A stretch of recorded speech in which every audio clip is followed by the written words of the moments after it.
Councillor Edna Finneran, Councillor James Roberts, Councillor Steff O'Keefe, Councillor Jean Stapleton, Councillor Lesley Rennie, Councillor Paul Tweed, Councillor Brian Kenny, Councillor Allan Brame, Councillor Andrew Makinson, Councillor Linda Maloney, Councillor Jan Grace, and we also have Independent Anthony Boyle with us today. I can confirm that all those members can see and be seen and can hear and be heard. The meeting can now commence. Thank you very much. Well, welcome members, officers, and any members of the public who are monitoring this. You are very, very welcome. This is our budget meeting for the next financial year, and there are a number of other items as well. What I'll do is I'll just go through some preliminary items. I'm just checking that all members have a copy of the papers, either a paper copy or online, and also running with that there was the Labour budget resolution, or the Chair's budget resolution, which a copy has been sent out for members as well. All microphones and cameras will be turned off, exception of myself, Chief, at the preliminary stages now. If anybody has a question or query, there's the hand raising function. Of course, everyone knows how that works now. This is being recorded and is being live streamed on YouTube for the members of the public. Please keep your microphones and cameras off. It's up to you, but as much as possible. Approving items. Again, the formula these days is if you've got a question or you're opposed to something, flag it up. I'll draw you in. When we come to a vote, I will pause at the end of an item and sort of offer, is there anybody for or against? And a sort of no action will be taken as an acceptance of the proposition, generally to approve the item. We've already had apologies listed and indicated. Now, here's the opportunity for anybody to declare any interests. Are there any relevant declarations of interest that members want to mention, or officers, anybody in the meeting at this stage? I'll pause. If there's nothing, we'll take that as understood. There are no matters of urgency. So the running order of the agenda can stay as it is, and there are no exempt items which require the exemption of press and public. So as we move on, we've gone through preliminary matters. We're moving on now to item 2, minutes of the previous meetings. That's pages 5 to 12. I'm putting those forward. Are there any amendments for correctness of the records? Otherwise, can I take those minutes as being agreed? I will take that as everybody's acceptance. So we move on to appendix item 3. That's the inspectorate COVID-19. That's not the main inspection, that's their COVID-19 inspection outcomes. It's item 3. It's pages 13 to 66. I invite the Chief to talk us into this item. Thanks, Chair. Yeah, as you said, this is a report in relation to the COVID-19 inspection carried out by Her Majesty's Inspectorate of Fire and Rescue Services, and attached within the document itself under Appendix A and Appendix B is the Merseyside Fire and Rescue Service report and then the national report. I will focus particularly on the Merseyside aspect of this work. And the recommendation is that members note the extremely positive outcomes for Merseyside Fire and Rescue Service in relation to the said inspection and the national outcomes. Merseyside's report and letter confirming the positive outcomes is captured in page 17. But just to kind of highlight some of the work that we've been involved in over the period, as members have been made aware of consistently over the period, has been broad and vast in supporting our communities in how we have intended to respond to the pandemic. So I would take members back to as probably March last year, and certainly repatriation of UK citizens from Wuhan, which is probably the first time that any fire and rescue service got involved in any type of response to the pandemic, and that was probably where our initial learning occurred. We repatriated individuals back to Wirral Park, as I said, and that started a kind of a whole 12 months and beyond journey in how the Fire and Rescue Services supported other partners, particularly around health under our Fire and Rescue Services Act and under the Civil Contingencies responsibilities. Some of the key headlines that certainly the inspector picked up on is the breadth of the work that we've undertaken and the agility to maintain our statutory functions throughout that period. So as it stands, some of the key things that we are probably most proud of is the contribution we've made outside of our core statutory functions with Fire and Rescue Service staff in the broader sense, firefighters, but equally those working in prevention, protection, those working in administrative roles, those across the whole of this organisation have stepped up.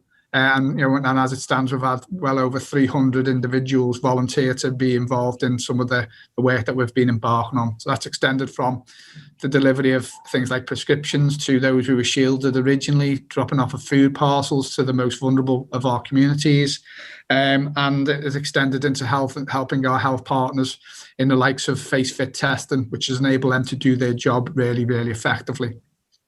We've also supported the national rollout of mass testing, particularly in the Liverpool area, supporting that not only with individuals, but logistically, the whole command structure and the whole structure around the local resilience forum and the strategic coordinating group has been assisted and supported by ourselves, and particularly Deputy Chief Fire Officer Nick Sale. More latterly, as we hopefully draw to a close of the pandemic, as we start to see the rollout of vaccination, we've sought to extend that work. So now we've got 10 firefighters who are being trained by North West Ambulance Service to drive ambulances, and that may be that is there as a safety net. But given the additional pressures that have been faced by North West Ambulance Service over the period, we thought it prudent to ensure that we've got people who can step up, and that is a Northwest response. So in totality, there'll be 42 firefighters across the Northwest supporting North West Ambulance Service as they need it. And then more importantly, or equally importantly, I probably should say, is the support that we've provided for vaccination centres, and particularly the mass vaccination centre, which has been established in St Helens. And we've now got over 200 individuals either fulfilling roles as vaccinators, of which we've probably got at least 130, 140 individuals, but also supporting the administrative roles associated with the rollout of the vaccination. And as it stands over the last 7 days, and it is only a measure of the impact that we're having over the last 7 days, 70 of our staff have been deployed to assist in the mass vaccination centre, and 5,000 vaccinations have been delivered. And we have directly administered 1,246 vaccinations. And that, and it goes without saying, every vaccination that's been given is in some way, shape or form preventing a devastating impact on the individual. And I've shared with members previously some of the communications from staff who feel absolutely thrilled and privileged to be part of that national response. And I've given examples of where they have got individuals who have been tearful and have described how the individual has changed their life by just administering a vaccine, allowing them to see their children, grandchildren, and so on and so forth. So really positive undertaken by Merseyside Fire and Rescue Service and all of our staff over the period. And as I say, drawing back into the inspection report itself, that's what it kind of shares. And I've said to staff in some of my communications, the actual report for Merseyside Fire and Rescue Services response is peppered with notable practice throughout. In a less operational function, we have continued to deliver all of our statutory responsibilities over that period, so respond to fires, road traffic collisions, and so on and so forth.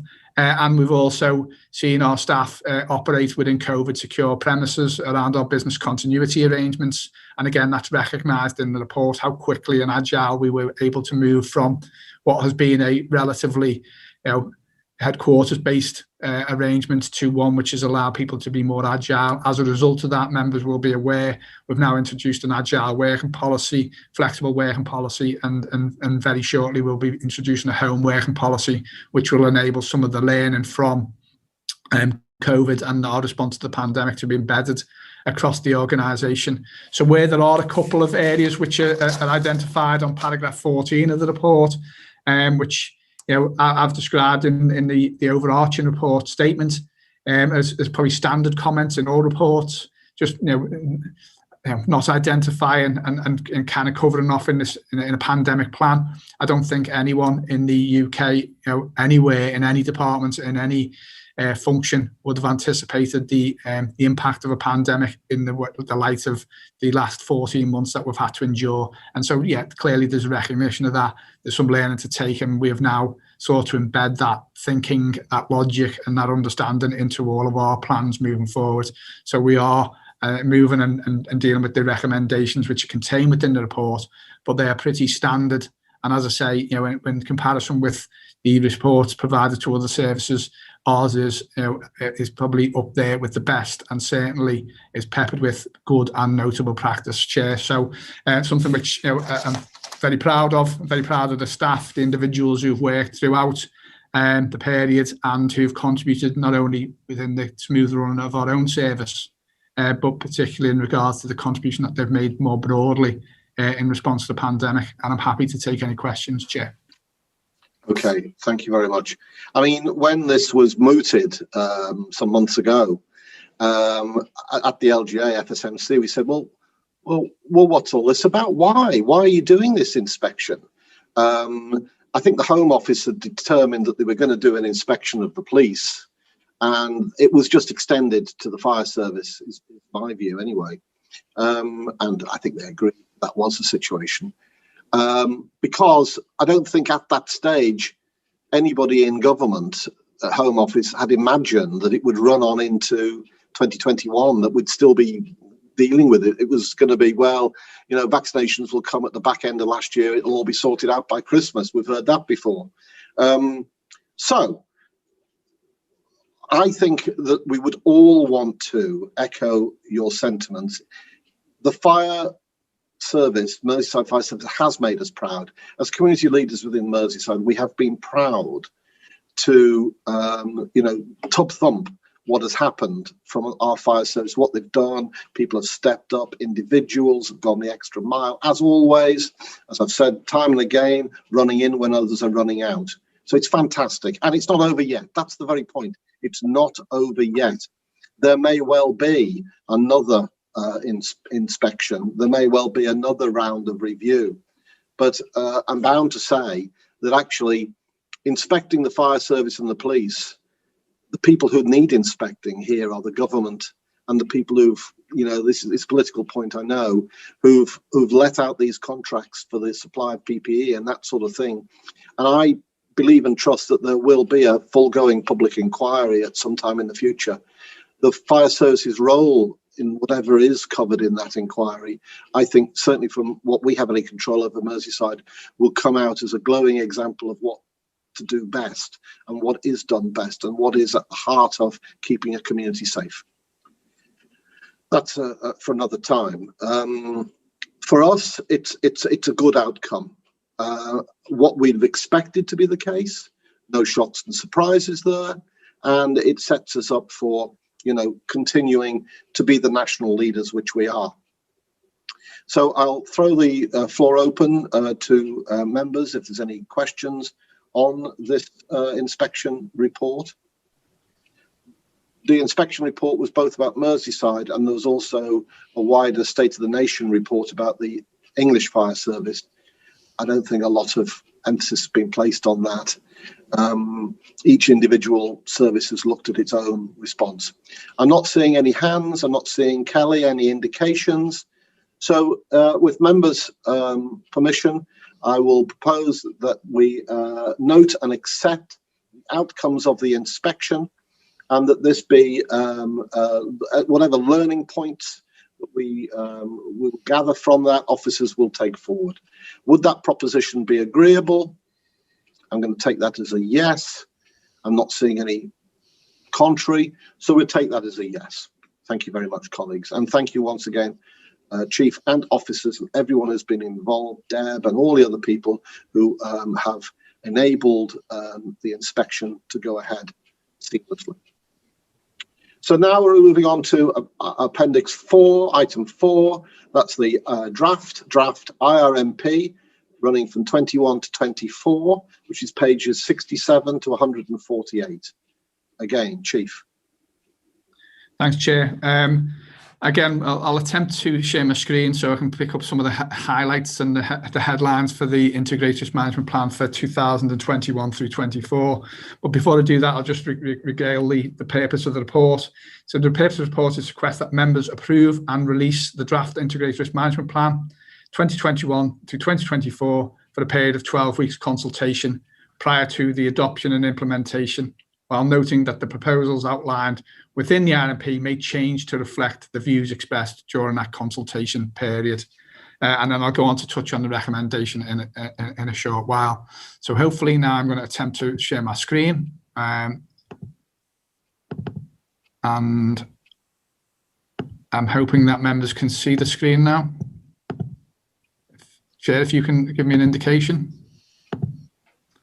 Okay, so I will utilise just a few short slides to kind of capture the intent of the Integrated Risk Management Plan and the basis on which it's being constructed. So the headlines for us to consider within that plan is the disposition of our resources based on risk, demand and vulnerability, and then the basis of the plans that we would look to see proposed and endorsed by the public through that consultation period would result in, for us in Merseyside, the number of fire engines increasing. And I'll go into detail in regards to what that looks like. The number of firefighters being maintained, but slight improvements in protection based on current funding levels, which have been an in-year funding arrangement, but trying to extend that through lobbying and be adopted more broadly into our core budget. Increasing resilience, so on the basis of more fire engines and more retained provision, improving our performance again, which is kind of probably counter to anything that's going on anywhere else in the UK, enhancing our specialist capabilities, the creation of specialist teams, and improved firefighter safety on the basis of a new training facility based on meeting foreseeable risk. And that's the kind of the basis. And I think we went to have a conversation in part of the interim IRMP, which we agreed back in 2019, which was that reinvestment in the front line. And certainly at the time, we've seen significant improvements based on our ability to respond to incidents over that period. This IRMP seeks to build on that in the context of quite a challenging financial position, but an assurance that what we are proposing can be delivered based on the budget planning and the arrangements that Ian will talk about more latterly on this agenda.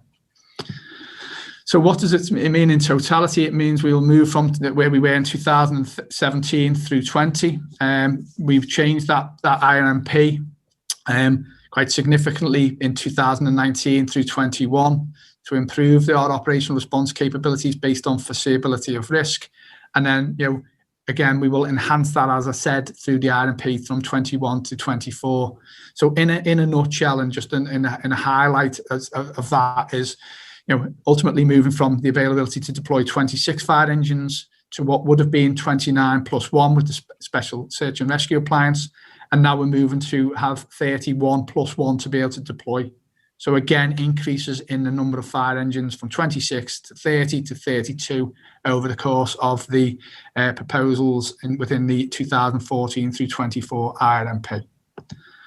Why would we do that, and what are our plans based on? As I say, we've previously talked about it, and it is contained within the Integrated Risk Management Plan that our plans are based on risk, and we've taken into consideration the national security risks and the community risks, and how we would manage that locally.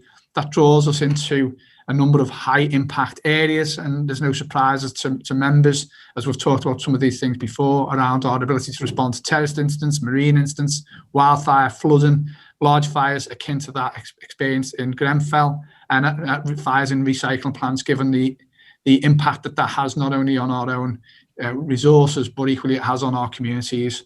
And we've sought to build into that 30 fire engines model, which allows us to be able to deploy to a large protracted instance whilst maintaining our ability to respond to life risk across the whole of Merseyside. And I think that's really kind of quite important, and that's the logic that we've applied. But we also build our plans based on demand and vulnerability. And again, that gives us our key station methodology, which is captured within the IRMP itself. and references the fact that we want to get to vulnerable people anywhere across Merseyside, but equally we want to deploy our resources based on demand and a real recognition that actually demand follows deprivation and our ability to respond effectively. So in a nutshell, we are combining risk with demand with vulnerability in the creation of our plans and the utilisation and the mobilisation of our resources. We also need to reflect on the fact that demand fluctuates, and so we are twice as busy during the day than we are overnight time. So we would understandably have more fire engines available during the day than the night. That equally makes us more productive in some of the additional work we do as whole-time fire and rescue service. So some of the work we do around prevention and protection through our operational crews. And again, that shouldn't be lost on anyone. So our plan is to change the map of Merseyside to look more akin to this, and it references a Long Lane site on the map itself. A Long Lane is obviously in the Aintree area, but it looks to build in to the plans. It also looks to increase the number of resources around the Kirkdale station area as well. So again, as I said, previously moving from 26 to 30 to 32, and the 32 appliances which are distributed on that map of Merseyside, which again provides us that increased resilience. So how are we going to do that? So in a nutshell, and these are pretty much the proposals which are captured within the IRMP, increasing the number of fire engines from 29 plus the special rescue appliance to 31, introducing a hybrid duty system at Kirkdale, which facilitates some of that work, combining the stations at Aintree and Croxteth to create a superstation, hybrid specialist rescue station, along with the new train development academy at Long Lane in Aintree, and obviously subject to planning approval and the public consultation, which would be pertinent and relevant in that regard. Combining the duty systems at Liverpool City and Kensington to create a dual hybrid, incorporating specialist capabilities now, specialist command and control function, but also changing and improving the combined platform ladder capability, so moving to a 46-metre combined platform ladder from what is currently 34. We'll also introduce a Stinger type Scorpion appliance at St Helens, which is a fire engine for very, better terminology, but it has the capability to act as a water tower, and it also has a lance which can allow it to punch through tin buildings, and it's really useful for certainly some of the sites that we would be able to respond to, and it can access roof spaces that ordinarily we wouldn't be able to do so without putting firefighters really into the risk area. And then we will staff that on a day crewed retained basis, so it becomes more immediately available than previously under a complementary crewing arrangement. We will also endeavour to and will create specialist capabilities at the following stations, really important to our staff, and it enhances their skills, competencies, knowledge and understanding. So Liverpool City would become a command and control station. Wallasey would deal with marine and ships firefighting, so they would have enhanced skills. St Helens would be a hazardous materials station. Long Lane would be our search and rescue location. Kirkdale would respond to terrorist and specialist terrorist incidents, but also flood in regards to our national deployment. Belvale would have and host on a whole-time basis a high-volume pump, and that would allow us to deploy resources both in Merseyside and outside of Merseyside. And Heswell and Formby will pick up a wildfire capability with an all-terrain vehicle, which will allow us to manage all foreseeable risk as identified previously across Merseyside. But not only that, it enhances the skills and competencies of our staff, and something they've been really keen to engage with. We will also, as part of the plans, introduce a new training and development academy, and not an insignificant commitment from the authority, but the fact of the matter is, it recognises that our current arrangements are no longer or becoming less fit for purpose than they have been previously, and our aspiration is to have the best training facilities we can probably provide our staff, particularly against foreseeable risk. It will also improve our secondary control room, and that's really important on the basis of our lead authority arrangement with the Home Office. And we are, as members know, we're in dialogue with the Home Office around support through capital funding to support the building of the new training facility. But irrespective of that, the new training facility is part and parcel of our plans moving forward. And again, really well received by staff in some of the initial engagement that we've had, recognising that it will be a fantastic training facility, but it will also provide a fire station at that location.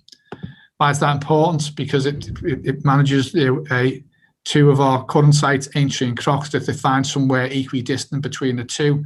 Croxteth, as I say, is probably a 5-acre site. Long Lane is about 12 acres.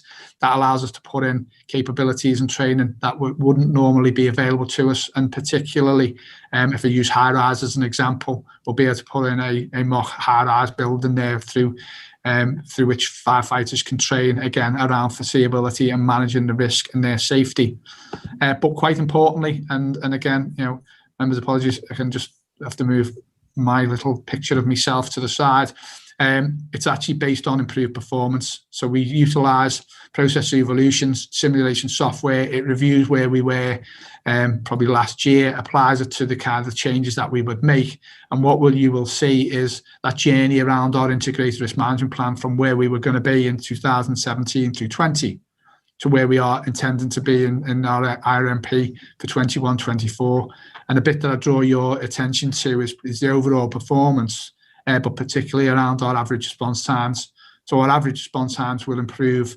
And I would, 17 seconds, arguably over that period is not a huge amount of time, but 17 seconds when you're holding your breath is probably quite a period of time. And as quick as we can get to people when they require us, is that increasing performance improvement each and every time we refresh the integrated risk management plan. What I would say in regards to the performance from the 6 minutes 7 seconds to the 5 minutes 52 seconds, actually we're way quicker than that. We're probably knocked 25 seconds off our response times from where we thought we were going to be to where we are now. So my view is that we may well take another maybe 10 seconds off our response times based on the revised proposals. So not only that, we will just kind of recap on the aerial appliances. The aerial appliances now will be located at Liverpool City, given obviously the high-rise risk in the city centre. Southport, Sorgall, Massey, with which there will be complementary crewed. My intention is to try and move away from the complementary crewing arrangement, but that is financially driven as it stands. And then we will have a Singer, a fire engine stroke water tower available in St Helens. We'll also add some additional capabilities through a drone over the period, and we are going to reinvest in protection, which I'll move on to shortly. The intention is that the protection team will run, manage and fly the drone. And it's twofold. One is for operational instance, but also actually to assist them in auditing buildings. And, self-evidently, we've talked about high-rise a couple of times over the course of this presentation. And they will be able to utilise the drone to access parts of buildings that they wouldn't ordinarily be able to do as part of their protection audit responsibilities. So again, an increased capability for the service. We're also we're also looking at innovation, and we're going to create a non-established 30-second fire engine for the period of this comprehensive spending review for the next 12 months, recognising that actually when we move to some specialist capabilities, there is a bigger requirement on our training for that period to bring people up to speed and up to standard. And over that period, we will backfill them with a 30-second appliance, which we will use to explore different duty systems around flexibility, around recognition that we've got new entrants into the service. The young, they will have childcare responsibilities, but also the far end of the spectrum is some of our older firefighters now, myself included, have parental responsibilities and caring responsibilities. And is there a duty system that we can come up with utilising this 30-second appliance as a test case to see if we can do things differently, which would manage our organisational responsibilities, around response and so on, but also would be able to manage our aspirations for our staff. So we are going to look and think a little differently around that 30-second appliance. Protection proposals is to increase the number of protection staff by probably 8, 4 of whom will be grey book over the period. But as I said, it's a temporary arrangement whilst we lobby government hard to maintain the £700,000 that have been provided to Merseyside in regards to Grenfell Tower inquiry recommendations and to enhance our risk-based inspection programme.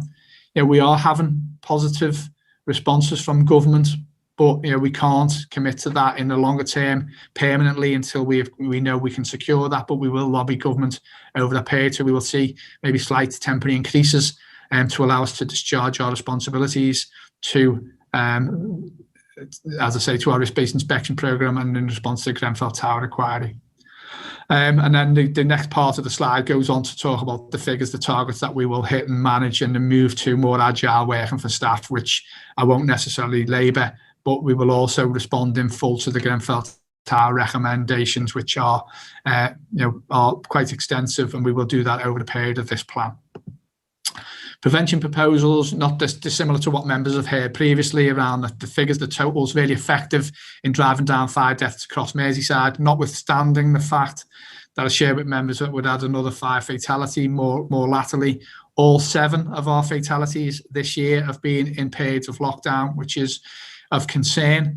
And we haven't been as proactive in communities as we would like to be, given the fact that we've had to deal with COVID and prevent the transmission of the virus. But our intention is to go back onto the front foot and support our communities moving forward around the targeting of over 65, but also recognising that some of our communities in Merseyside are more deprived than elsewhere in the country, and recognising that actually poverty plays a part, and really focusing in on people choosing to put food on the table rather than a smoke alarm up on the ceiling, and making sure that we are there to try and address that by providing that intervention at the right level in our communities to protect them in the longer term. Preparedness proposals is to extend our cross-border training, extend and build on the support we provide for North West Ambulance Service. Emergency medical response was contained in our previous plan. It's to carry that across, but also look at the fluctuating demand placed on the ambulance service, particularly over the period of this plan, and see whether we can adopt a practice which supports them. So we step up when they are in need, and we step away when they're not, so we can kind of focus in on our preventative work and our core statutory responsibilities. And then we'll embark on a comprehensive training and exercising programme against all foreseeable risk. We're also looking at the dynamic staffing and fire control. Akin to that, we've adopted for hybrid stations and so on and so forth, giving staff more flexibility, but also increasing their opportunities to develop. Because in the nicest possible way, there has been a glass ceiling in fire control. Fire control operators have stopped at watch manager, and we want them to progress through. So we are looking at creating those opportunities for staff to develop beyond the fire control room and into the organisation more broadly, given the skills that they hold and the competencies that they have.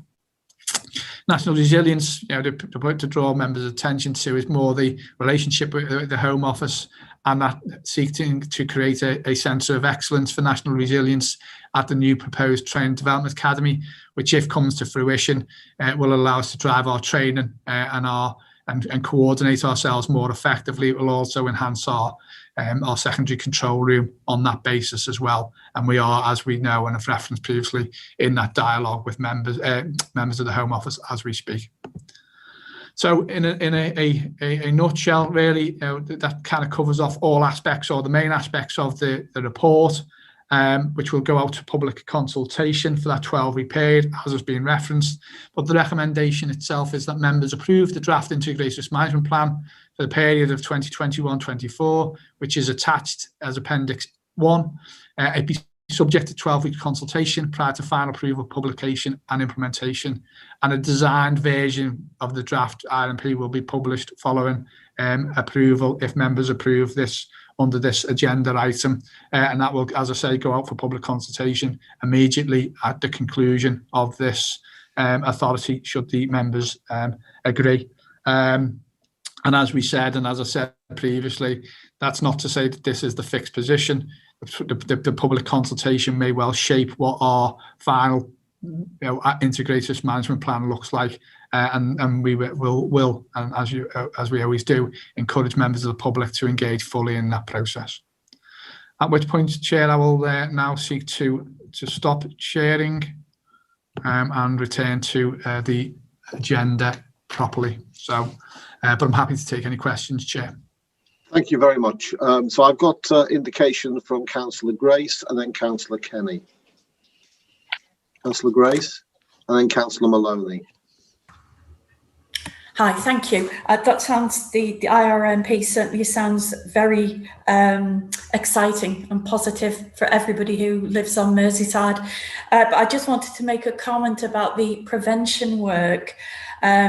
after agenda item 3 was about COVID, but disregarding COVID, Merseyside Fire and Rescue with their prevention visits. Perhaps it's not partnership working with the NHS, but it's very supportive of the NHS. I'm thinking of the helping with bowel testing, encouraging flu vaccinations, and helping with fall prevention, all this sort of work, which is, I feel, very much to the credit of Merseyside Fire and Rescue. That's it. It was just a comment. Thank you. Thank you. Councillor Kenny? Yeah, thanks, Chair. Thanks very much. And first of all, I thank the Chief for a very positive report. My comment, Chair, specifically is on page 125 of the report on the whole question of percentage of female firefighters. And I'm really heartened to note that Merseyside is almost at the top of the league on this. So that's really positive news. But I do note we're not quite at the top. And we've got, I think it's 10% on Merseyside, but Gloucestershire seem to be over 15%, which is well ahead of anybody else in the country.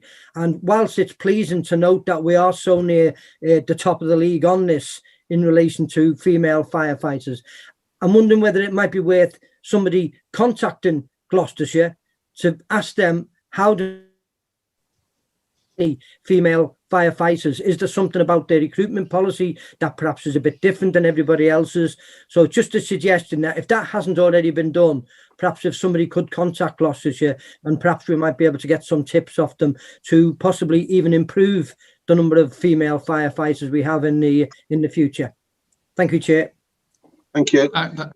Thanks, Councillor Kenny. Yeah, absolutely, we can do that. I think that makes absolute sense. I'm familiar with to some degree around Gloucestershire, and there's a number of retained firefighters out there. So whether that's got or plays a part in their kind of construct, I'm not sure. That said, there's a whole raft of services where there's a lot of retained too. So they must be doing something right around their recruitment. Because I'll tell you now, as I've said to members before, the recruit course before me had our first female firefighter on, so it's 30 years since the first female firefighter plus joined Merseyside, and we are better for it. The more diverse we are, the better we reflect our communities, the better we are at discharging our responsibilities, both statutorily but also in the work that we do around prevention protection. Our female firefighters are outstanding. There is a network, there's a sort of female firefighter network, and this exchange of best and good practice, notable practice, is a good thing, and that's what the LGA seeks to do. So, Councillor Maloney, and then I think Councillor Makinson, do you want to come in? So, Councillor Maloney next. Yeah, thanks, Chair. Just looking at, over the years, I've read many plans and strategies.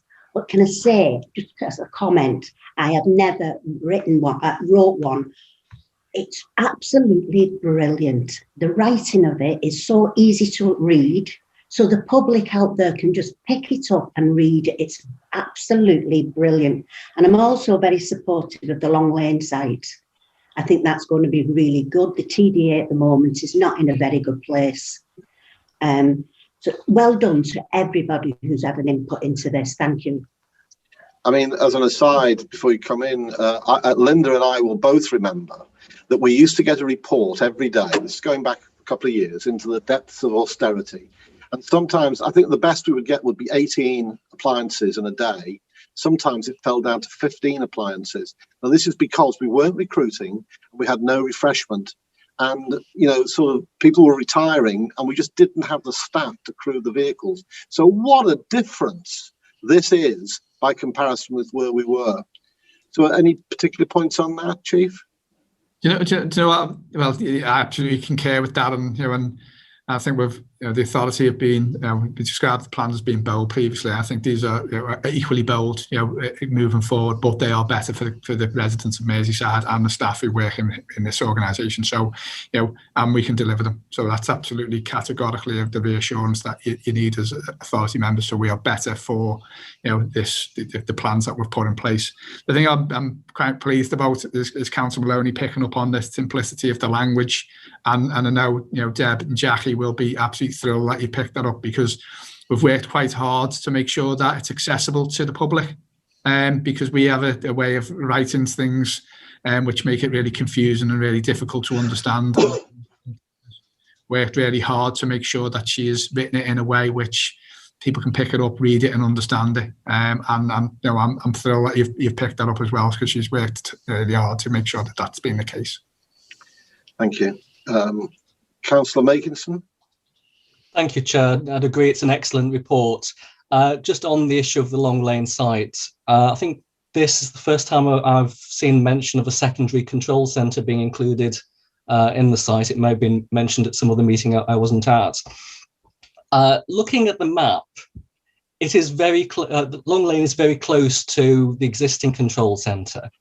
I can see the benefits of that, of moving staff over quickly, but also there's the potential risk of any incidents that rendered the primary control centre unusable could potentially affect Long Lane as well. So I'm just wondering what risk assessment has actually been done on that. Yeah, and look, I suppose that's a really good point, Councillor Makinson. And the reason why it probably hasn't been shared up until this point is because where we're currently at around our training development academy, as in Croxteth as it stands on Starrington Avenue, that's where our secondary control room is as it is. So in effect, it was a lift and a shift and a cross. But there's also a recognition that actually the facilities that we've utilised as our secondary control room have been quite restricted. I think the pandemic has evidenced some of those things. And actually, when we start to have those conversations with Home Office, there's an opportunity for us to enhance them a little bit, create a more bespoke place for our control room to drop back to. We will consider all of those factors, so the infrastructure and whether a power blackout would have an adverse impact around both sites, and what were the implications of that would be. And we do have, just for some reassurance, if that was to be problematic, we do have buddy arrangements with other fire and rescue services. So it would go to Surrey, and then it would go to Northwest Fire Control. If something happened catastrophic for Merseyside, then we would have a fallback arrangement with other fire and rescue services. So there is a safety net there, but your comments around the infrastructure for Merseyside are well made, and they will be factored into any plans that we do have. So in effect, we've just taken our small training development academy and lifted and shifted it onto the Long Lane site, but those factors will be considered as we take the issues forward through the consultation processes. Thank you. I mean, I think we're just thinking about a replication of what we have at Croxteth, and there's a second control centre at Croxteth, just for the simplicity of maintaining two parallel teams. But we wouldn't want to go into the depth of confidential sort of arrangements. We can discuss that with members, but there are big plans, for the worst case scenarios of yes, sorry, being able to pick up our calls, Northwest Control, and we can do it with others as well. There are national arrangements for the coordination in extremis of calls, but that's for another time. Okay, Councillor Makinson, anything else? No, thank you for that. That's helpful. I saw Councillor Rennie's camera come on and off. Yeah, no? Yeah. No, I am here. Yeah. Thank you. I'm really just, repeating and echoing what others have said. I mean, who would have thought, sort of 5-6 years ago that we'd be putting forward such a positive IRMP. I mean, they always start positive, but, to the increase in firefighters, the increase in appliances, and for me, goes back to when I was lead member for Operation Preparedness and used to visit the TDA quite often. And clearly, there was a huge cry there for a much more updated facility, and and here we are, and it's going to be coming on board, so I'm absolutely delighted about that. The other comment I just wanted to make, and it is only very loosely linked to the IRMP, but because we were talking about prevention work, and clearly we've been talking about the pandemic as well, and unfortunately probably people are going to have to be vaccinated for the foreseeable future on perhaps an annual basis. And I was talking to our Director of Public Health the other day, and we were talking about trying to encourage people who for one reason or another were either reticent about getting a vaccine, or they had for some reason perhaps been missed off and hadn't been contacted. And I was suggesting perhaps that she could have a conversation with perhaps yourself, Phil, or one of the senior officers, just to see that when we do go into houses with our prevention work, if we can perhaps, highlight the fact, if people ask them, have they had a vaccine, or are they not having one, and why is that? And perhaps we can help in that in the future if that was appropriate. So could I just ask you to comment whether or not that would be possible? Yeah, thanks, Councillor Rennie. Yeah, absolutely it is. If we look at the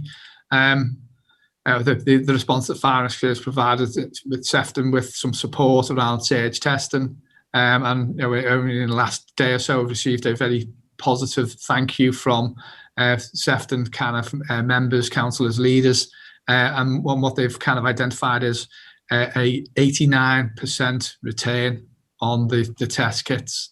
And that's probably unprecedented, really, to be perfectly honest with you. That's in relation to kind of to going into communities and being accessible, and probably as much the brand of the Fire and Rescue Service as the brand of the local authority there. So yeah, we can help and support in reassuring and providing that little bit of more detail, because you're right.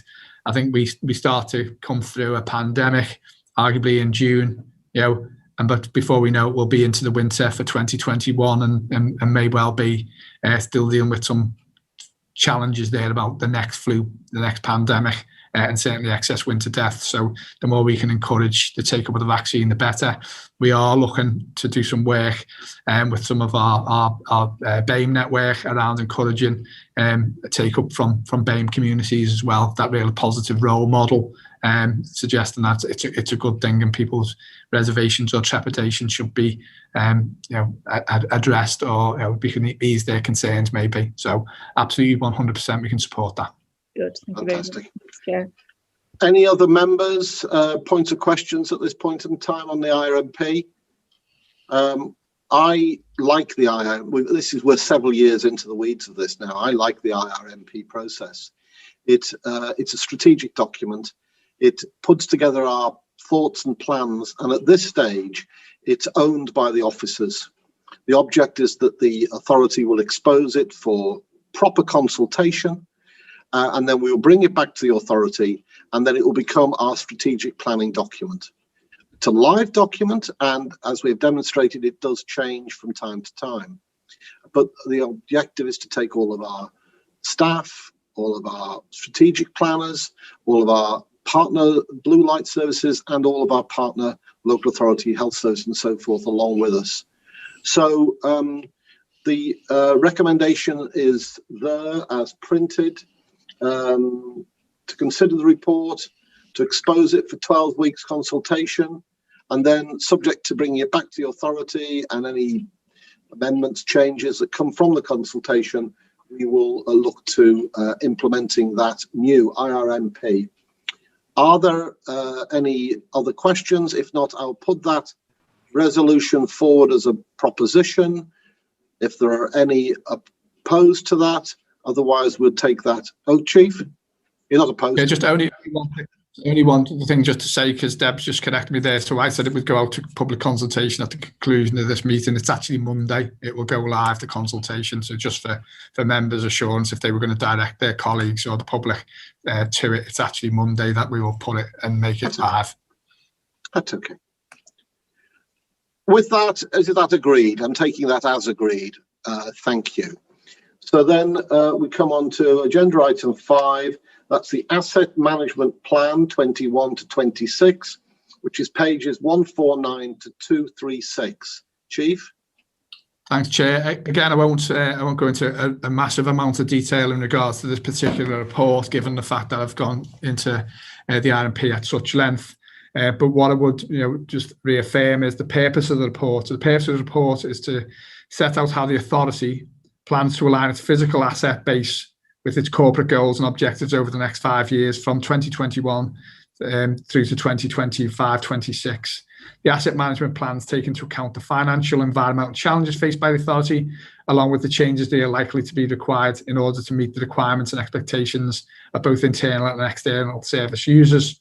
And it aligns directly, if I'm being absolutely crystal clear, around the integrated risk management plan. So, our plans are put in place, and then we need to make sure that we've got the estate to manage that, the ICT arrangements to manage and work around the plan, and then the transport asset management plan to underpin it too. So the recommendation itself is that members approve the revised asset management plans, which reflect our aspirations now and those moving forward. An example being, it includes, the asset management plans will include the provision of a new training development academy and so on and so forth. But I don't intend to go into the plans themselves in any great detail, Chair, unless members would like to. But they are the 3 strategic documents which underpin our planning arrangements and our service delivery plan now and into the future. And I'm happy to take any questions.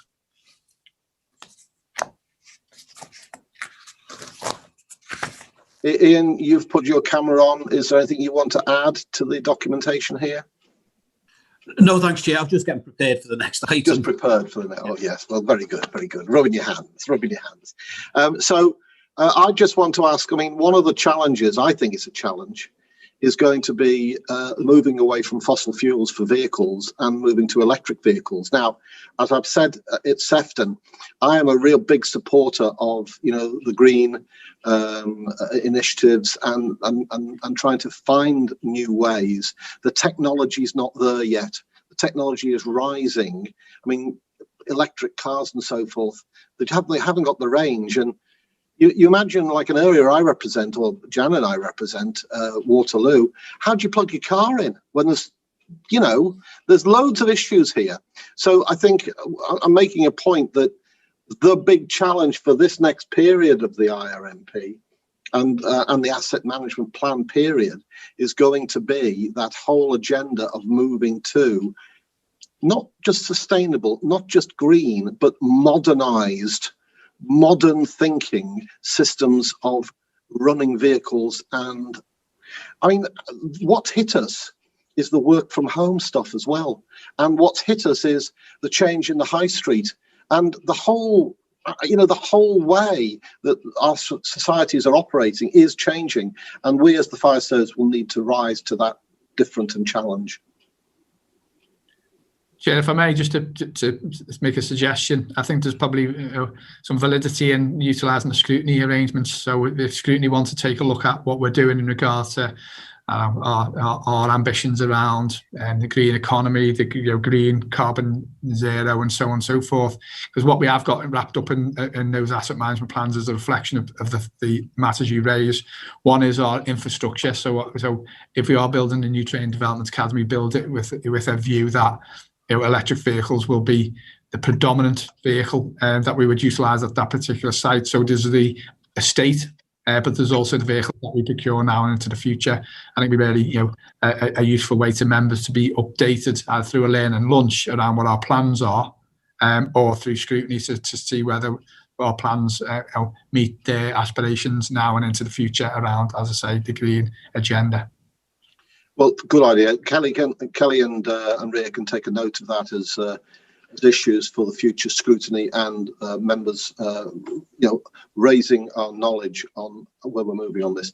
So on the asset management plan, property, equipment, transport, wide strategic issues, any queries, questions? Councillor Brame. Yes, thank you, Chair, and thank you, Chief, for this report. I just want to ask a question about the review of the stations at Heswell and Bromborough. It says you're looking to have a new station as a site to be determined. Does that mean just one station replacing the 2 existing ones? And is there any timescale on this at the moment? There's no time. Well, there's no time scale for it. And to be perfectly honest with you, Councillor Brame, what we've done certainly, and with the authority's approval, we've now started refurbishments of Heswall, and we will undertake this year refurbishments of Bromborough, and so that probably gives you an indication of whether some of this stuff is going to happen in the immediacy, and some of the decisions we will make and the authority will make will be financially driven. So in effect, the IRMP for 2021 through 2024 doesn't include the creation of a new station, the merger of Bromborough and Heswall onto a new site, akin to that which we are putting forward for Aintree and Croxteth. So we are 3 years off, but actually when you look at the way that we've sought to address our building stock and keep on and maintaining and improving it over the period, what we have sought to do is replace stations which are becoming end of life, really, if that's the best way to describe it. And while Heswall isn't, because Heswall's quite a nice station, certainly when we've refurbished it, it will be sat nice and predominantly in the heart of the community. Bromborough is not like that, and even the investment that we will put into Bromborough, the station is, if I'm being dead honest, is not really fit for purpose. And so it's how we can come away from the current locations to find ourselves somewhere which maintains to the best of our ability our performance, doesn't reduce the number of fire engines or firefighters, because that's not what's driving that change.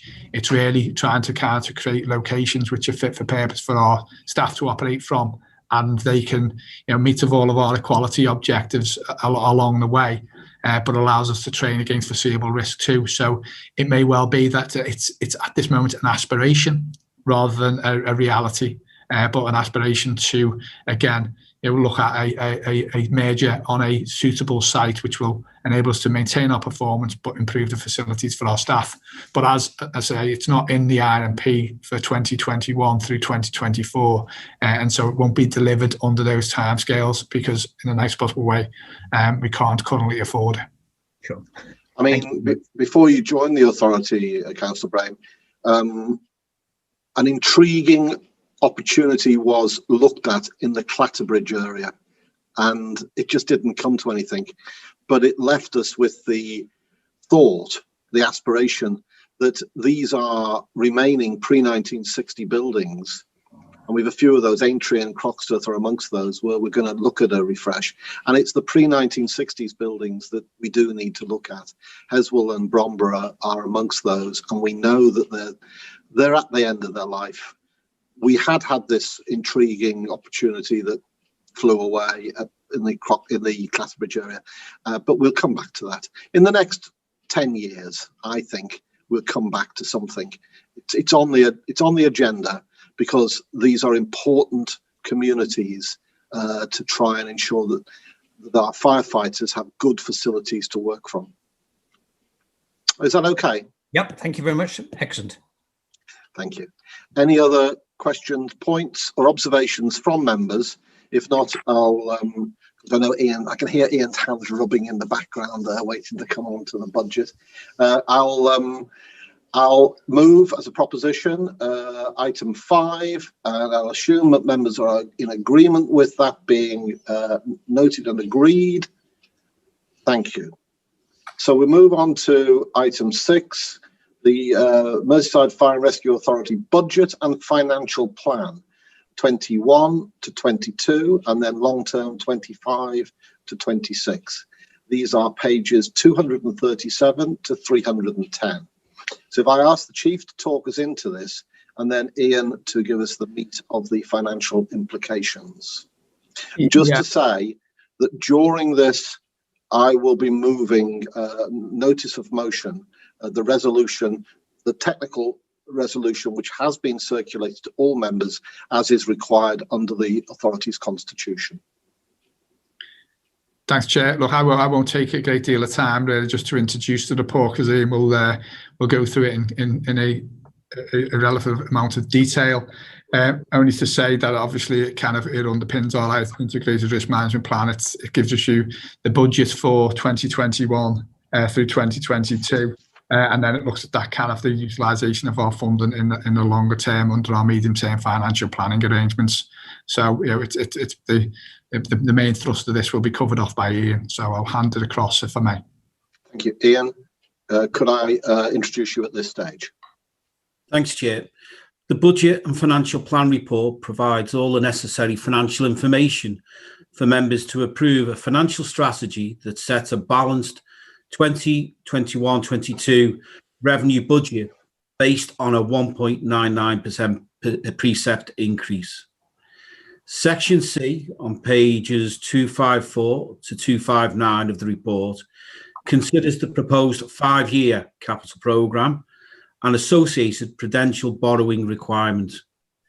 As per the table on the top of page 256, the total capital programme provides for investment of £51.8 million, of which £27.9 million is being funded by prudential borrowing. This includes the current planned spend in the existing 5-year capital programme, plus new schemes totalling £26.2 million, of which £20.8 million relates to the net increase to cover the spend on a new TDA above that assumed for a refurbished scheme, and £4.3 million of the increase relates to the addition of a new 5th year 2025-26. Paragraph 62 on pages 256 to 258 provides a summary of the areas of planned capital spend. Section D, pages 260 to 262, considers how the minimum revenue provision, which is the sum that will be set aside each year to repay debt associated with capital expenditure funded through borrowing, will be calculated. The recommendation is to adopt a similar strategy to the current MRP determination and use the asset life method for all unsupported borrowing. The authority is required to consider the impact of the proposed capital investment over a number of prudential indicators. Section C, pages 263 to 265, provides that information. In addition, a key indicator is that debt is only incurred to meet capital expenditure, and therefore net borrowing does not, except in the short term, exceed the total capital financing requirement. The current and planned borrowing meets this requirement. The authority is required to prepare a treasury management strategy, and Section F, pages 267 to 276, set out the proposed strategy. The proposed investment strategy is consistent with the current strategy and recommends continuing with the institutional limits and the minimum credit ratings outlined on page 270. The proposed authorised limit for gross borrowing of £45 million will ensure that total gross debt does not exceed the capital financing requirement and that borrowing is only incurred to cover capital investment. All costs associated with the proposed 5-year capital programme and prudential borrowing have been built into the proposed medium-term financial plan, and therefore the proposed 5-year capital programme and associated funding, as outlined in Appendix B, is deemed to be prudent, sustainable and affordable. Section G of the report considers the current medium-term financial plan assumptions and any required changes. On paragraphs 97 to 112, on pages 278 to 284, outline the revised assumptions, costs and funding that were considered at the Budget Strategy Day in January, and the impact these changes have on the current medium-term financial plan. This includes a pay freeze assumption for 21-22 in light of the government's announcement about a public pay freeze in 21-22, and thereafter the plan assumes a 2.5% increase in each year. The table on page 285 summarises the impact of the changes and the proposed new medium-term financial plan.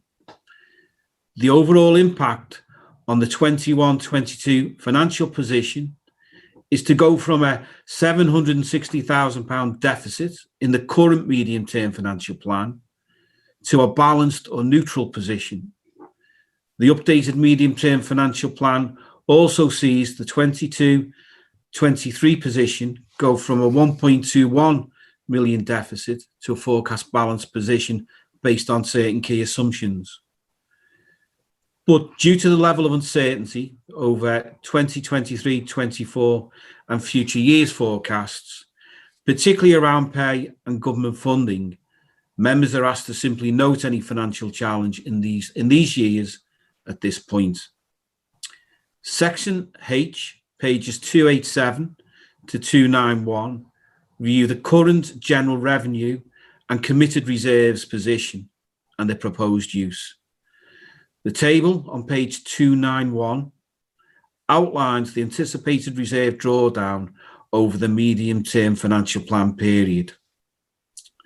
The authority is recommended to maintain a general fund reserve at the current level of £3 million, which equates to 5% of the net operating expenditure budget, and approve the committed reserves.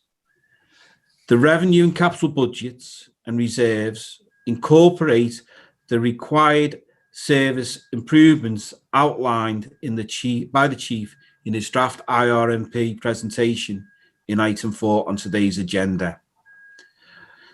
Finally, Section I, pages 292 to 293, identify the 30.594 million needs to be raised from the council tax precept in 21-22 to balance the revenue budget. That would require an increase in the current council tax band D precept of 1.99% or £1.60 for a year, raising the figure from £80.40 to £82.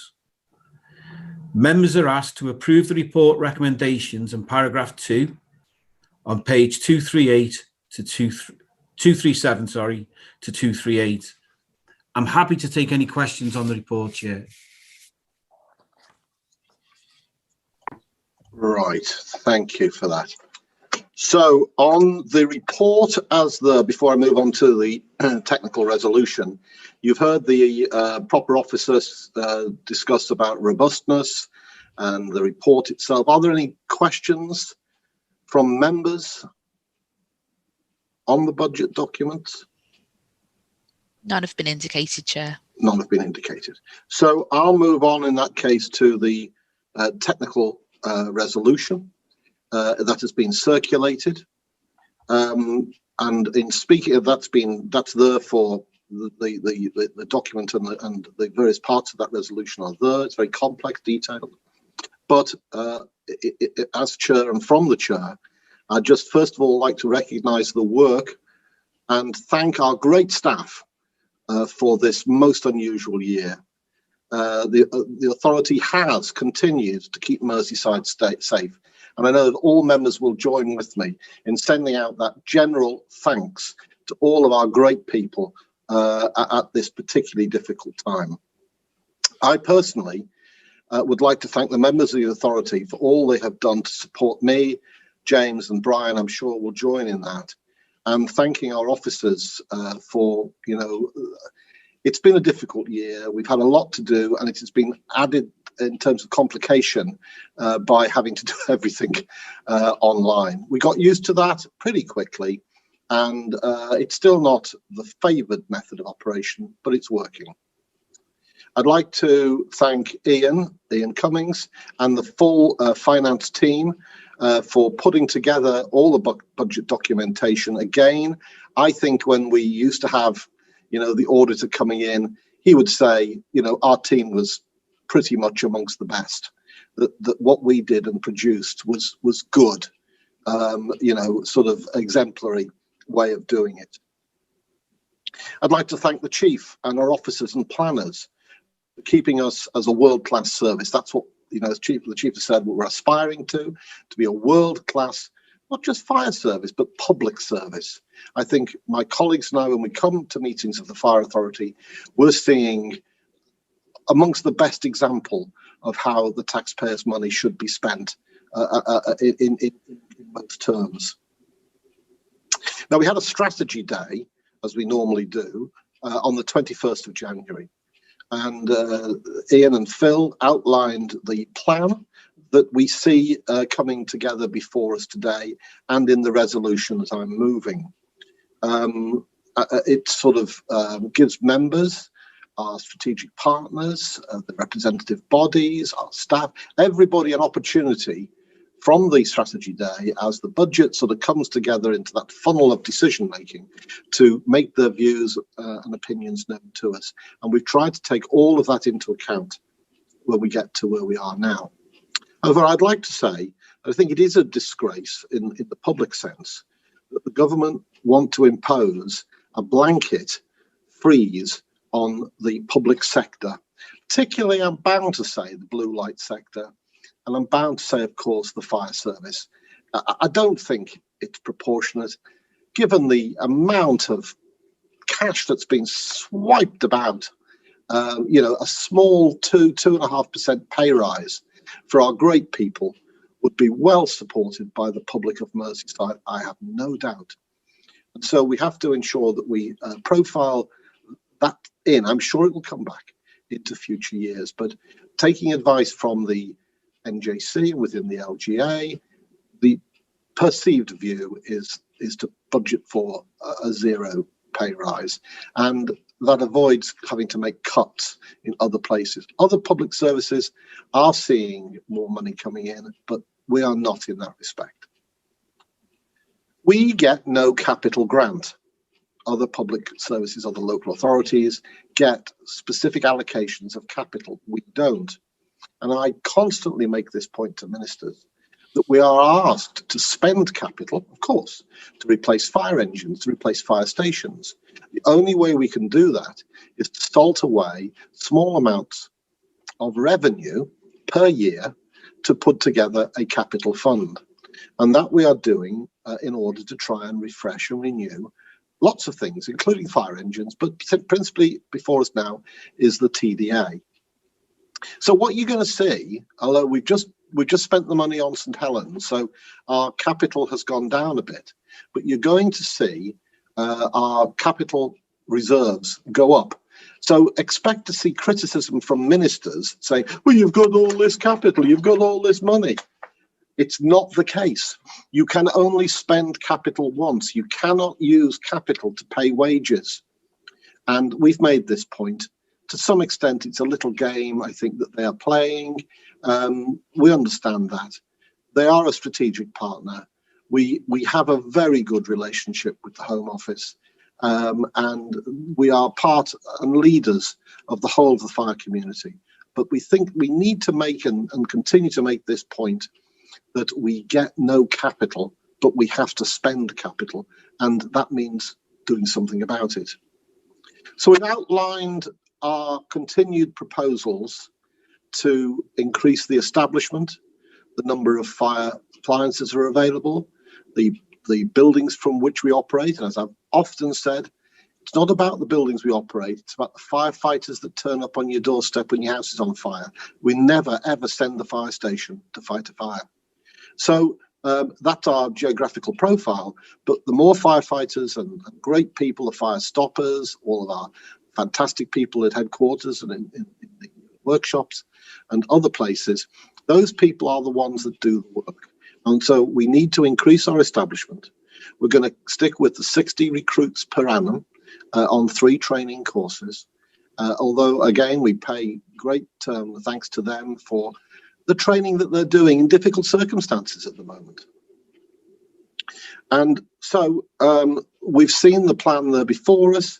It's backed up by all of the preceding documents that related to our IRMP and our asset management plan. We've amalgamated all of that in a logical sequence, which comes together with this resolution. So I am going to move, it's called the Labour budget, it's the chair's budget, it's the budget of the leading group, but I know that I hope it will have all party support. So I'm going to formally propose that as the resolution before this meeting today. And I would invite a seconder. Can I second it, please, Chair? So thank you very much, Councillor Kenny. That's formally seconded. Would you like to speak to that, or is there anything else any other member would like to add? Can I just speak in seconding the motion, please? Yes, of course. Okay, yeah. Thank you, Chair. I'm very happy to second the Labour Party budget resolution. I think overall it's an excellent budget, despite the very difficult circumstances that we're all in.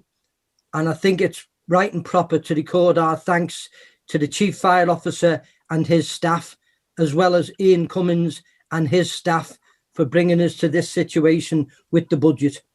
It's obviously a balanced budget, which is obviously crucial because that is a legal requirement. I would make the point, Chair, that Merseyside has more demands on our fire authority services than other parts of the UK, purely because of the high levels of deprivation within our own communities. And I think the government must reconsider its continuing cuts. And this fire authority needs to, if necessary, increase our lobbying of the government on that point, because quite literally lives are at stake and the government must listen to our arguments. Over the last just over 10 years of austerity, the MFRS has suffered massive cuts compared to other parts of the UK, and that can't be right. During that time, we've seen a 50% reduction in real terms in the government's grant support. 50% reduction, that's massive, no matter which way you look at it. But despite these massive challenges, we've seen an increase in firefighters from 620 to 642 over the last 12 months. And we've also seen an increase in fire engine availability from 26 to 30. Now, this really is down to the creative leadership shown by the Chief and all relevant staff, as well as the commitment shown by all fire authority staff who are willing to do everything they can day in, day out. But bear in mind, Chair, that in 2010, we had around 1,000 full-time firefighters. So that's what austerity has done for the fire service and the communities that depend on its services in just over the last 10 years. I have to say as well, Chair, I'm extremely disappointed, to say the least, that the government appear to have imposed a pay freeze for next year. And that is no way for any society to treat staff who put themselves in the front line day after day in serving our communities. Because I'm very proud of the fantastic work done every day by all staff employed by the Merseyside Fire and Rescue Service. But they, in turn, must be given the necessary support by the government to enable them to continue to deal with not just local threats, but also national threats, because that is the position that the Merseyside Fire and Rescue Service is in. So we can't allow a situation to occur where in future we, as a fire authority, might be forced into making further cuts to frontline services.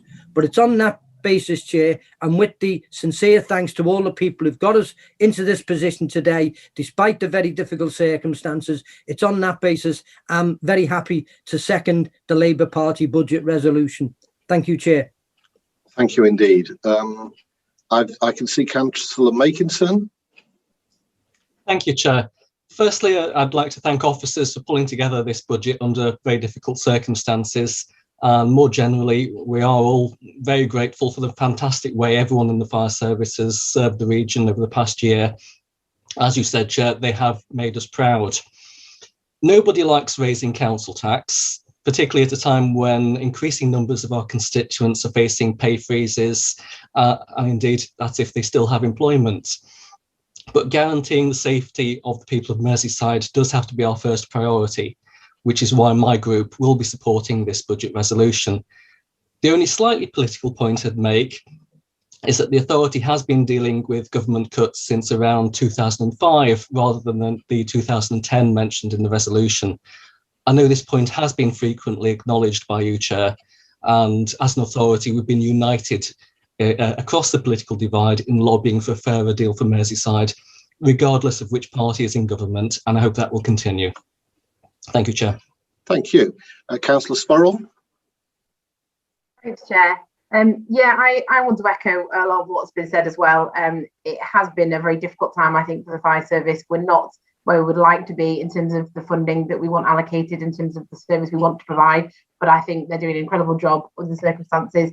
I am particularly disappointed as well with the lack of pay rise. You know, we've all acknowledged multiple times on this meeting how much our fire officers have stepped up, as have so many public sector workers. So it is really disappointing that hasn't been acknowledged and funded. But hopefully, you know, looking ahead, that will be an opportunity. I also just want to say thank you as well to Ian and all the team for all the opportunities for scrutiny. There has been lots of opportunity for scrutiny of this budget before we've come to this meeting today, which is obviously kind of a key part of what we do. So I'm very grateful that they've been very open and allowed us to ask all sorts of questions to make sure that we're happy with the budget. But on the whole, I think, you know, I am satisfied that it's a kind of responsible budget and balanced, as Brian has said, and also looks very much to kind of where we want to be in the future, as well as kind of managing the current situation. So very thanks from me for everything that everyone's done. Thank you. Okay. Any other members like to make a contribution at this stage before we move on to the vote, which will be on both the resolution and also to approve the budget as set out in papers? Councillor Rennie's indicated. Yeah, Councillor Rennie. Yep, thank you, Chair. I just wanted to ensure to let you know that you have my full support in this budget. I think that has been the case for most of the years that I've been on the authority. It may at the moment be a government of my colour, but that doesn't stop me criticising them. And as you will well know, I never have stopped criticising them over the years, particularly about funding for the fire service. You won't find a bigger champion for blue light organisations than myself. I mean, it's been part of my adult life. Not only the police force, but clearly my time spent here on the fire authority. So I will continue to lobby ministers of whatever colour.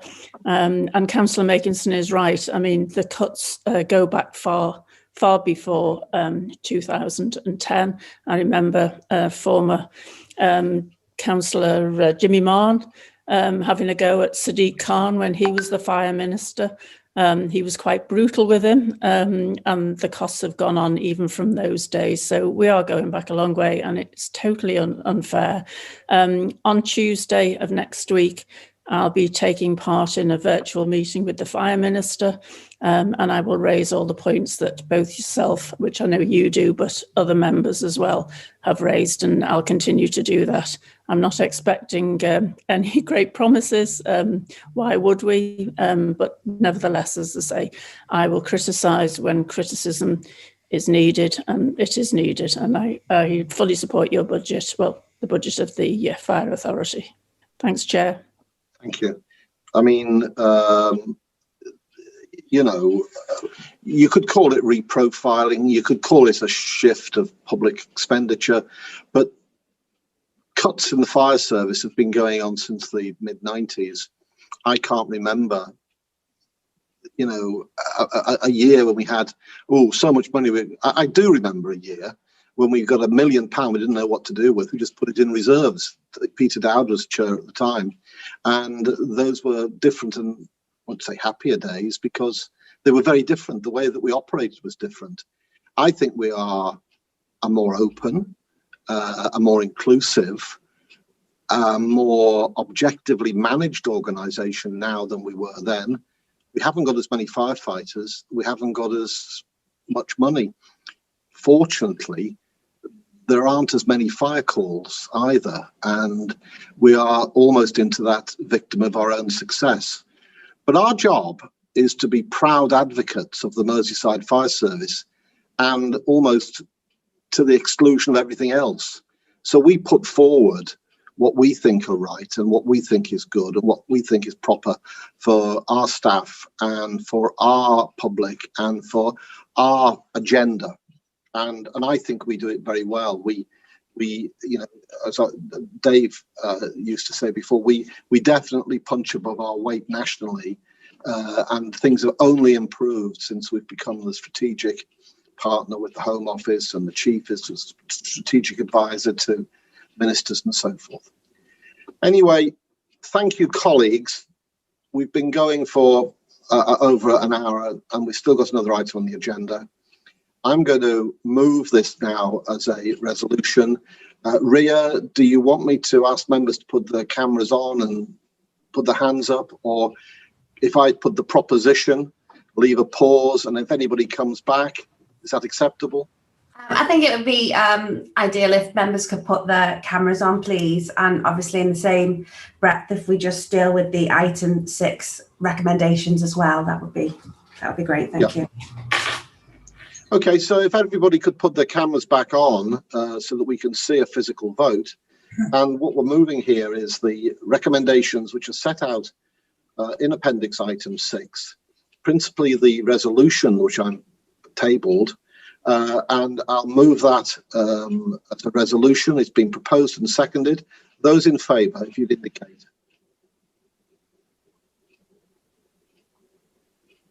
Thank you. And if there are any against, any abstentions? Thank you. Thank you very much, colleagues. And as we move on to the next item, again, another year. What a year we never expected this time last year. So let's hope for all of our communities, for all of our people in the fire service, that things can calm down and get back more towards whatever normal means in the next year. But thank you once again to all our great people, what you're doing and what you're doing for our communities. So that's been moved, proposed, seconded and agreed. We move on to agenda item 7, a summary of the 2020 staff engagement survey results, pages 311 to 350. Chief. Thanks, Chair. So members will be aware of the details of the staff survey results, given the fact that we presented them back to the whole organisation in a maybe a different way than we've previously done. So, you know, in People Insight spoke to over 120 individuals who got the information firsthand. So I know a number of members will have been on that particular presentation from Costa as a member of People Insight. But the purpose of the report is to inform members of the results formally of the Merseyside Fire and Rescue Authority Staff Engagement Survey for 2020. A full set of reports can be provided via the link which is on the report itself. And the recommendation particularly that members note and consider the contents of the report. And speaking to this report, Chair, all I would say is I'll just draw members' attention probably to page 325, which probably for me captures the whole journey that Merseyside Fire and Rescue Service has been on in recent years. And it takes us from when we started to engage with People Insight in 2014, and it references the fact that we've sought to embark on an engagement survey in 2016, 2018 and 2020. And rather than just kind of show the slide, it kind of just graphically describes Merseyside moving from what was probably competitive disadvantage right through to significant advantage. So in effect, what it tells me is that our staff are now highly engaged in regards to what the Fire and Rescue Authority are seeking to do, its purpose, its mission, and what it's seeking to deliver for its communities. And I am thrilled by the progress that's been made. And again, members who were on the call, which with People Insight at the particular time, Costa described it as being a significant move from where we were to where we are. And I put that down to a number of factors, really, to be fair, but most of them around engagement and communication. And I extend that from the role of the Fire Authority and the Fire Authority's engagement with staff, either in headquarters or on stations, and staff have embraced that and welcomed that in its entirety, giving them an opportunity to speak to members of the authority who are making decisions about their future and their particular individual roles has been really well received. Equally, we've shifted the way from an organisational perspective, I think is probably the best way to describe that. And you've heard me say many times before, moving from what is a burning platform to a burning ambition, and a burning ambition to be the best fire and rescue service in the UK, if not beyond. And that means that instead of looking at our feet, we've started to look up and aspire to deliver that for our communities. And that's what I genuinely think we are seeing in that progress from where we are to where we've been to where we are now. And I also say, and I've said it many times to our own strategic leadership team and officers across the service. You know, the skill here is to communicate effectively, but more importantly, to listen to what staff are saying, to hear them and genuinely hear what their views are and how they're expressing it, because they're incredibly passionate about what they do and the role that they fulfill, and then acting on what we hear.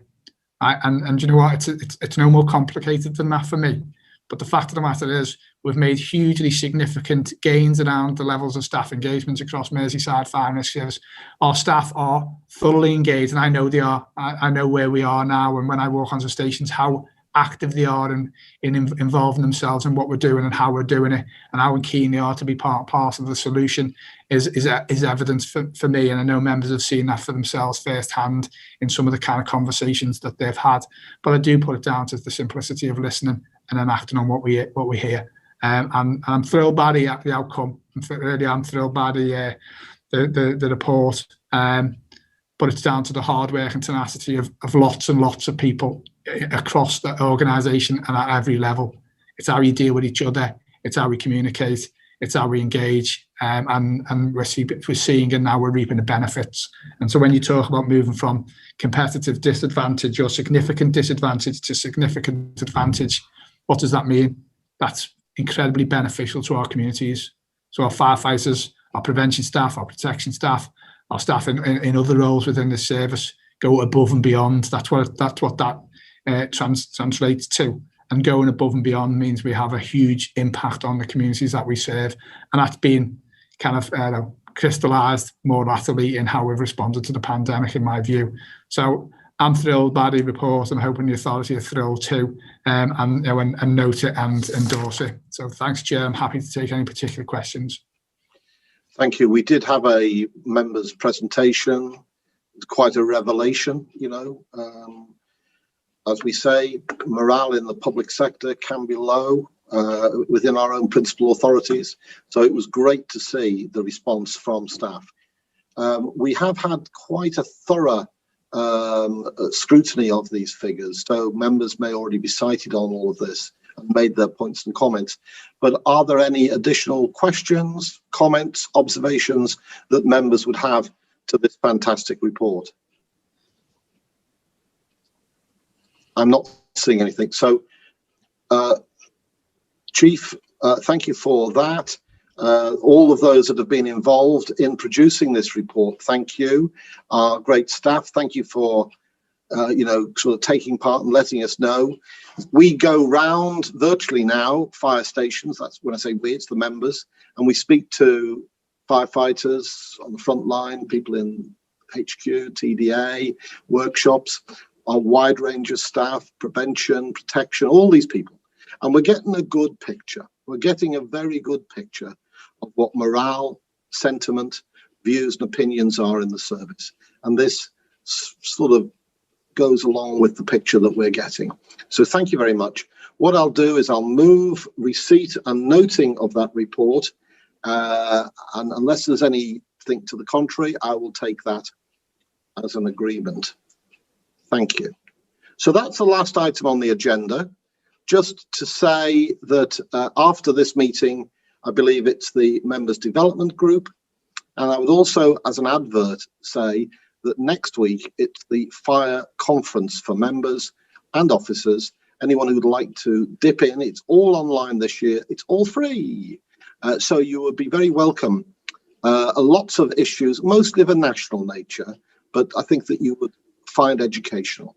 So with that, I thank members for an hour and a half and plus 2 hours.